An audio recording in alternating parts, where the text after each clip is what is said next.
ਅਸੀਂ ਪੁੱਛਦੇ ਰਹੇ ਹਾਂ ਸਾਡਾ ਬੱਚਾ ਕਿਦੇ ਸਮੁੰਦਰ ਖਾ ਗਿਆ, ਕਿਹੜੀ ਚੀਜ਼ ਖਾ ਗਈ ਹੈ, ਸਾਡਾ ਬੱਚਾ ਕਿਧਰ ਗਿਆ। ਜਿਸਲੇ 12 ਤਰੀਕ ਹੋਈ ਹੈ ਨਾ ਇਸ ਮਹੀਨੇ ਦੀ ਜੀ, ਉਹਲੇ ਸਾਦਰ ਫੋਨ ਆ ਗਿਆ ਕਿ ਬੱਚਾ ਤੁਹਾਡਾ ਫੌਤ ਹੋ ਗਿਆ। ਬੋਰਡ ਕੇ ਅਸਾਂ ਆਖਿਆ ਤੁਹਾਡੇ ਸਾਡੇ ਤਾਂ ਜਹਾਜ਼ ਦੀ ਗੱਲ ਆਈ ਜੀ, ਸਮੁੰਦਰ ਹੀ ਤੁਸੀਂ ਦੱਸੋ ਆ ਤਾਂ ਅਸੀਂ ਬੱਚਾ ਗਲੀਏ ਹੀ ਨਾ। ਤੇ ਹੁਣ ਜਦੋਂ ਤੁਸੀਂ ਗੱਲ ਕਰਦੇ ਹੋ ਏਜੰਟ ਦੇ ਨਾਲ ਜੀ ਤੇ ਉਹ ਕੀ ਕਹਿੰਦੇ ਨੇ? ਉਹ ਨੰਬਰ ਸਾਰ ਬੰਦ ਕਰਕੇ ਕਿਦਾਂ ਅੱਗਾ ਪਿੱਛੇ ਚਲੇ ਗਏ, ਕੋਈ ਰਿਸਪੌਂਸ ਨਹੀਂ ਉਹਨਾਂ ਦਿੱਤਾ। ਉਹਨਾਂ ਆਖਿਆ ਉਦੋਂ ਡੈਡ ਬਾਡੀ ਆ ਹੀ ਨਹੀਂ ਸਕਦੀ ਜੀ। ਕਿੰਨਾ ਮੁਸ਼ਕਿਲ ਸੀ ਤੁਹਾਡੇ ਵਾਸਤੇ ਇਹ ਗੱਲ ਨੂੰ ਕਬੂਲ ਕਰਨਾ? ਸਾਰ ਮੌਤ ਆ ਗਈ ਹੈ, ਕੋਈ ਮੁਸ਼ਕਿਲ ਨਾ ਹੈ। ਸਾਡੇ ਤਾਂ ਘਰ ਪਿੱਟ ਕੇ ਪਏ ਹੋਣ ਜੀ। ਪੈਸੇ ਲੈਣ ਤੋਂ ਪਹਿਲੇ ਬੜੇ ਸਾਫ ਸੁਭਾਅ ਵੀ ਕਹਿੰਦੇ ਆ, ਪਿੱਛੇ ਕੋਈ ਸਾਂ ਰਿਸਪੌਂਸ ਨਹੀਂ ਮਿਲਿਆ। ਸਾਡੀ ਰਿਕੁਐਸਟ ਹੈ, ਸਾਰੀ ਕੋਰਟ ਦੀ ਕਹਾਣੀ ਹੈ ਜੀ। ਅਸੀਂ ਲੁਟੀ ਗਏ, और कोई बंदा इन हाथ ना विसे। बहुत सारे लोगों ने शायद बोयरा रूम की जो बिफरती हुई मौजें हैं, जो लहरें हैं, वो नहीं देखी, पर मैंने वो देखी हैं। वो ऐसी हैं कि आप किनारे पे भी खड़े हों तो आपको डर लगता है। डॉक्टर्स की जो रिपोर्ट है उसके मुताबिक वो बच्चे को जो डेथ हुई है वो लंग्स में वाटर जाने की वजह से हुई है, और इसकी बॉडी जो इन्फॉर्मेशन पहुंची है कि मेन बोर्ड से निकाल के स्पीड बोर्ड में डाली गई थी ताकि इसको ट्रांसपोर्ट करके कहीं और जगह पे छोड़ दिया जाए। अस्सलाम वालेकुम नाज़रीन, मेरा नाम है वकास अहमद। नाज़रीन, यूरोप में रोशन मुस्तकबिल के ख्वाब लेके जाने वाला एक और पाकिस्तानी नौजवान समंदर की लहरों की नज़र हो गया। जंग का रहायशी है, 16-17 साल का नईम ख़ान। ये जो है गया था गैर कानूनी तौर पर जो है वो एजेंटों से इंस्पायर होकर, और लेकिन वहाँ पर मंजिल तक नहीं पहुँच सका था और लीबिया से इटली जाते हुए हादसे के उन कश्ती हादसे का शिकार हुई और वो समंदर में डूब गया। ये सफ़र या ये जो इतला थी ये घर वालों के लिए कितनी जो है वो अफसोसनाक थी, कितनी कहर बन के टूटी। उनके वालिद हमारे साथ मौजूद हैं। फिर इससे भी बढ़कर कि नईम की बॉडी को तलाश करना, फिर पाकिस्तान लाने के लिए किस कठिन मराहल से गुजरना पड़ा। शफीक साहब हमारे साथ मौजूद हैं जिन्होंने सारी एफ़र्ट की। बस मकसद आपसे ये जानने का है कि क्या ख्वाब था और फिर ये जो कुछ हुआ है आप इसको कैसा देखते हैं? किस तरह से आपका दिल किया कि एक बच्चे को इतने ख़तरनाक रास्ते पे भेज दें? एजेंटा भाईजान सानू आख्या भाई बच्चा भेज दिओ, उत्थे अच्छा मुस्तकबिल बन जासी। असा सोचा माल डंगर वेचिया, ज़मीन वेची भी चलो साडा बच्चा उत्थे चला गया ना तो अपना कोई तरक्की कर ली सी जी। जिसले रस्ते दे जांदा है ना ओदा फोन सानू एजेंटा का आ गया भी बच्चा तुहाडा डुब के मर गया जी। मुड़ असीं उन्होंने काला करते रहे हैं, उन्होंने सानू कोई रिस्पॉन्स नहीं दिता। असीं पुछते रहे हैं साडा बच्चा किदे समुद्र खा गया, किहड़ी चीज़ खा गई है, साडा बच्चा किधर गया। उन्होंने सानू कोई रिस्पॉन्स नहीं दिता पैसे लैन तो बाद दे विच जी। किन्ने दिन होए सन बच्चे नूं गया जदों तुहानूं पता चलिया कि हादसा होया है? सर कोई महीने तो उत्ते कोई 5-7 दिन हो गए। सानू आदर है जी फ्लैटां नहीं जा रही हैं जी, जंग लगो है जी। जब फ्लैटां चलियाँ ना उस टाइम असी जा बच्चा थोड़ा गाल देंगे। ठीक है। जिसले 12 तरीक हुई है ना इस महीने की जी, ओले सादर फोन आ गया कि बच्चा थोड़ा फौत हो गया। बोर्ड के असां आख्या तुहाडे साडी तो जहाज़ की गल आई जी, समुंदर ही तुसीं दसो आ तां असीं बच्चा गलीए ही ना। इतना 50 लाख रुपया ही तुहानूं दिता से। साड़ी ये गुजारिश है कोई बंदा ना भुले, इन एजेंटा दे आखे ना लगे, अपने बच्चों का मुस्तकबिल बनाए, पढ़ा के अच्छे तरीके नाल गल। ते किन्ने बच्चे ने तुहाडे? ते ये पहले नंबर ते ही? ये मेरा वड्डा बेटा पहले नंबर ते, 2 बच्चियां ते फिर एक निक्का जिहा बेटा है जी। ते हुण जदों तुसीं गल करदे हो एजेंट दे नाल जी ते वो की कहंदे ने? वो नंबर सार बंद करके किदां अग्गा पिछे चले गए, कोई रिस्पॉन्स नहीं उन्होंने दिता। उन्हें आख्या उदों डैड बाडी आ ही नहीं सकती जी। उदों ये भाई शफीक दा भल होवे, इस भाई ने साडी डैड बाडी वापस बुलाई है। ते किन्ना मुश्किल सी तुहाडे वास्ते ये गल नूं कबूल करना? सार मौत आ गई है, कोई मुश्किल ना है। साढ़े तो घर पिट के पाए हैं जी, बहुत औखा ये मंजर आया साढ़े वास्ते। साड़ी गुजारिश ये है कि कोई बच्चे ना गले जी, गलें तो अपने लीगल तरीके नाल गलें, एजेंटा ते ना विसन जी। जी ये साड़ी गुजारिश है। ते बाकी जिहड़े तुहाडे बच्चे ने उन्हां नूं तुसां की सोचिया हुण या कि उन्हां नूं भी उन्हां नूं इत्थे किस तरह सैटल करना है? इत्थां ही पढ़ा के इत्थां ही सैटल करसा है। साढ़े असी किस लोगों ही रुकसा है कि इहदे बच्चे ना गल ਪੈਸੇ ਲੈਣ ਤੋਂ ਪਹਿਲੇ ਬੜੇ ਸਾਫ ਸੁਭਾਅ ਵੀ ਕਹਿੰਦੇ ਆ ਠੀਕ ਹੈ ਪਿੱਛੇ ਕੋਈ ਸਾਨੂੰ ਰਿਸਪੌਂਸ ਨਹੀਂ ਮਿਲਿਆ ਤੇ ਪੈਸਿਆਂ ਦਾ ਅਰੇਂਜ ਕਰਨਾ ਆਸਾਨ ਸੀ ਤੁਹਾਡੇ ਨਹੀਂ ਵਾਸਤੇ ਸਰ ਬਹੁਤ ਔਖਾ ਜ਼ਮੀਨਾਂ ਵੇਚੀਆਂ ਸੋਨਾ ਵੇਚਿਆ ਇਹੋ ਜਿਹੀ ਜ਼ਮੀਨ ਵੇਚ ਕੇ ਤਾਂ ਬੱਚਾ ਗਲਿਆ ਜੀ ਸਹੀ ਹੋ ਜ਼ਿਲ੍ਹਾ ਸਾਡਾ ਜੰਗੇ ਮੌਜ਼ਾ ਬੰਬੇ ਥਾਣਾ ਕਾਦਰਪੁਰ ਜੀ ਠੀਕ ਹੈ ਜੀ ਸਰ ਤੇ ਤੁਸੀਂ ਹੁਣ ਇਹ ਦੋ ਆਪਣੇ ਦੋਸਤਾਂ ਬਾਬਾਂ ਨੂੰ ਸੁਣਨ ਵਾਲਿਆਂ ਨੂੰ ਕਹੋਗੇ ਕਿ ਜੋ ਦੱਸਿਆ ਜਾਂਦਾ ਹੈ ਏਜੰਟਾਂ ਵੱਲੋਂ ਉਹ ਹੈ ਨਹੀਂ ਹੈ ਇਹ ਨਹੀਂ ਹੈ ਸਾਡੀ ਰਿਕੁਐਸਟ ਹੈ ਸਾਰੀ ਕੋਰਟ ਦੀ ਕਹਾਣੀ ਹੈ ਜੀ ਅਸੀਂ ਲੁੱਟੀ ਗਏ ਹੋਰ ਕੋਈ ਬੰਦਾ ਇਹਨਾਂ ਹੱਥ ਨਾ ਵਿਸੇ अपनी जान ना गवाए बच्चों दी ਅਸੀਂ आप बहुत परेशान है बेशुमार हम खबरें सुनते रहते हैं कि जी पाकिस्तान से डंकी लगा के एक टर्म इस्तेमाल होती है तो ये जो लीबिया वाला मैटर है वो सही कह रहे थे कि उनको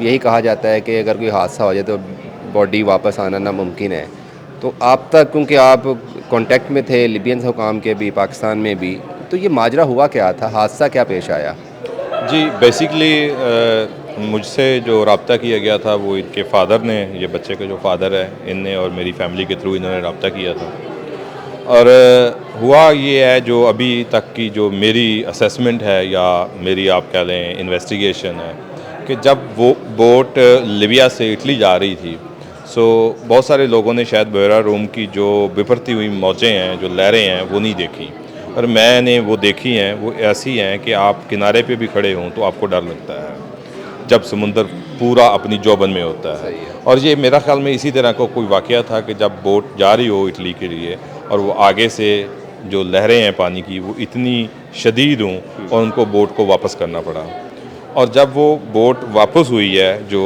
जहाँ तक मेरा नॉलेज है या इन्फॉर्मेशंस मिली हैं तो शायद क्योंकि ये ऐसी बोट्स होती हैं जिनमें ना जो पेट्रोल है वो एक्स्ट्रा भी रखा जाता है क्योंकि पता नहीं पानी के अंदर कितनी देर बोट ने रहना है जब तक किनारे पे पहुंचना है तो वो जो पेट्रोल था वो हचकोले जब लिए बोट ने तो वो शायद बच्चे के मुंह पे भी पड़ा और किसी और के भी पड़ा और क्वाइट पॉसिबिलिटी है शायद बच्चा बेहोश हो गया और उन्होंने उसको पानी दिया हो ताकि वो पेट्रोल जो है उससे रिलीफ मिल सके या उसको डिप किया हो पानी में और जो क्योंकि डॉक्टर्स की जो रिपोर्ट है उसके मुताबिक वो बच्चे को जो डेथ हुई है वो लंग्स में वाटर जाने की वजह से हुई है पानी अच्छा सर मुझे एक चीज़ यहाँ पे बता दीजिएगा कि जो कश्ती में बच्चे सवार थे या लोग सवार थे अकेला था नईम जिसकी डेथ हुई है जी एक ही बंदे की डेथ हुई है और बाकी जो हैं वो या तो वो कुछ माफिया के जो क्योंकि लीबिया में ना गवर्नमेंट स्टेबल नहीं है मुख्तलिफ माफियाज रन करते हैं और वहाँ पे जब बोट वापस आई है ट्रिपली जिसको त्राबलस कहते हैं वहाँ पे वो कुछ बच्चे जो सुना गया है कि कुछ जो माफिया है उसके हाथों चढ़ गए हैं शायद कुछ वहाँ की गवर्नमेंट के हाथे हूँ जो जेल में हूँ शायद पॉसिबिलिटी है और इसकी डेथ हुई है और इसकी बॉडी जो इन्फॉर्मेशन पहुँची है कि मेन बोट से निकाल के स्पीड बोट में डाली गई थी ताकि इसको ट्रांसपोर्ट करके कहीं और जगह पे छोड़ दिया जाए तो शायद ऐसा ही हुआ है और जो रिकवरी हुई है इसकी स्पीड बोट से हुई है और बॉडी की और जब इन्होंने मुझसे रब्ता किया मेरे जो लिंक्स थे क्योंकि मैं तो लंदन में एज अ क्रिमिनल लॉयर काम करता हूँ और कुछ हमारे क्लाइंट्स होते हैं अक्रॉस द ग्लोब और मैंने उनको से रब्ता किया और वहाँ तक हम लिबियन हाई कमीशन तक भी पहुँचे और जो बाकी जो अथॉरिटीज़ थी लिबिया में वहाँ तक भी पहुँचे और उन्होंने हमारी काफ़ी असिस्टेंस की और यहाँ तक कि उन्होंने बॉडी को लोकेट करने में और फिर उसकी आइडेंटिफिकेशन और इसमें एक बात मैं बड़े वसूख से कहूँगा कि जो हमारा पाकिस्तानी हाई कमीशन वहाँ पे एम्बेसी हमारी है ट्राबलस में उन्होंने बहुत तावन किया और उन्होंने तावन इस लेवल का किया कि उन्होंने हमारे जो बॉडी की आइडेंटिफिकेशन तक और बल्कि जो एक वहाँ पे सेपरेट एक कंपनी है जो बॉडी को ट्रांसपोर्ट करते हैं तो वो भी कांटेक्ट मुझे पाकिस्तानी एम्बेसी ने ही प्रोवाइड किया था और जो असल यहाँ पे प्रॉब्लम है जो आम लोगों के लिए प्रॉब्लम बहुत ज़्यादा हो सकती है हम आप समझ लें पढ़े लिखे थे या हम लंदन में बैठे थे हमारे पास वो कॉन्टैक्ट्स मौजूद थे हाँ क्योंकि लीबिया में कोई गवर्नमेंट प्रॉपर नहीं चल रही लीबिया से जो फ़्लाइट्स हैं जो बॉडी लेके जाती हैं उनका भी इशू है तो लीबिया से बॉडी को तुनिसिया लेके जाना पड़ा और तुनिसिया से फिर कतर एयरलाइन के ज़रिए दोहा और लाहौर जो बॉडी सुबह के लिए आ रही है और आम बंदे के लिए ये सारा अरेंज करना वेरी डिफ़िकल्ट और फिर दूसरा वहाँ पे जो फाइनेंशियल इश्यूज़ हैं, जहाँ पे पाबंदियाँ हैं लीबिया पे, तो आपको फाइनेंशियल ट्रांजैक्शन भी लीबिया नहीं कर सकते। तो आप बॉडी की जो आपने वहाँ से रिकवर करवानी है, तो वो कंपनी को तो पेमेंट चाहिए। तो एक आम बंदा वो वहाँ तक पेमेंट पहुँचाएगा कैसे? ये एक बहुत बड़ा क्वेश्चन मार्क है। आपको लगता है कि यहाँ से जाना शायद इतना मुश्किल नहीं है जितना वहाँ से अगर कोई हादसे का शिकार हो जाए तो वापस आना मुश्किल है? वो मैं कहता हूँ कि इंतहाई मुश्किल है, क्योंकि अब जैसे ये गुलाम साहब हैं, गांव से लोग ये बिलोंग करते हैं और इनको शायद इतना नॉलेज भी ना हो किससे हम रब्ता करें, कहाँ तक पहुँचें। अगर कोई ऐसी पेमेंट्स का भी अरेंज करना पड़ जाए जो बॉडी के लिए, वो किसको देनी है, कहाँ पे देनी है, ये एक बहुत बड़ा मसला है।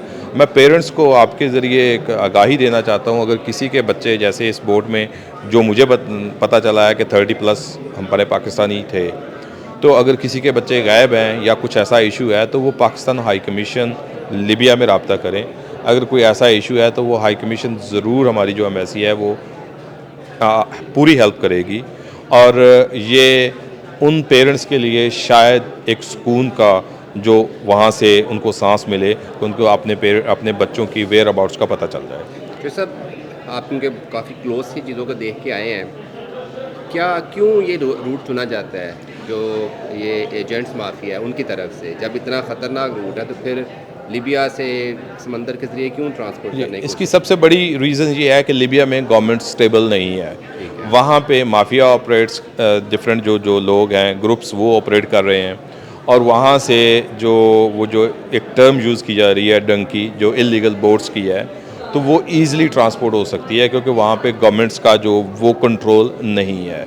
दूसरा उसका एलिमेंट ये है कि बहरा रूम है मिडल में और दूसरी तरफ इटली आ जाता है, तो वो सीधा बहरा रूम से होते हुए सीधे इटली चले जाते हैं, अवॉइड करते हैं माल्टा को, छोटा सा मुल्क वो दरमियान में आता है, तो ईज़ी एक्सेस टू इटली। और इटली का काफ़ी बॉर्डर जो उसका सी साइड है, तो वो कहीं पे भी जाके शायद उनको ड्रॉप ऑफ कर देते होंगे। सो ये उसकी शायद एक मेन रीज़न है लीबिया का रूट इस्तेमाल करने की। पाकिस्तान में ना, पाकिस्तान में अभी भी हमें लगता है कि यूरोप में, यूके में दरख्तों पे पैसे लटक रहे हैं। आपको 10-15 साल हो गए हैं लंदन में, ऐसा ही है? अब ऐसे जाना कोई लॉजिकल है? नहीं, मैं कभी भी ऐसा एडवाइस नहीं करूँगा पेरेंट्स को। और दूसरा ये है कि जो जैसे यहाँ पे सोचा जाता है कि पैसे इजी हैं, ये ऐसा नहीं है। आपको मेहनत करनी पड़ती है, आपको 17 घंटे, 18 घंटे काम करना पड़ता है। अब मैं, अगर जैसे आपने कहा कि मैं तकरीबन 21-22 साल से वहाँ पे हूँ अभी, तो ये एक लंबी जो दास्तान है, इट्स नॉट एन ईजी। और पेरेंट्स को ये चीज़ ज़रूर देखनी चाहिए, अपने बच्चों को जो छोटे छोटे कोर्सेज़ होते हैं, या इलेक्ट्रिकल इंजीनियर के हैं, मैकेनिकल के हैं, जो अपना ये डिप्लोमा वगैरह जो होते हैं, और उसके बाद आप नर्सिंग के हैं, और ये आप ऐसे कोर्सेज़ बच्चों को करवाएं, और ताकि बच्चे एक लीगल वे से आउट ऑफ कंट्री किसी भी जगह पे जाएं और अपने आप के लिए जो ज़रिया मुआश है वो कमा सकें आसानी से, अगर बच्चों को बाहर भेजना मकसूद है तो। आपको लगता है कि जितनी, जैसे गुलाम साहब ने अपनी सारा कुछ जमा पूंजी बेच के बच्चे को बाहर भेजा, फिर वहाँ पर जाके जो स्ट्रगल है उसका कोई नेमुल बदल है पाकिस्तान में?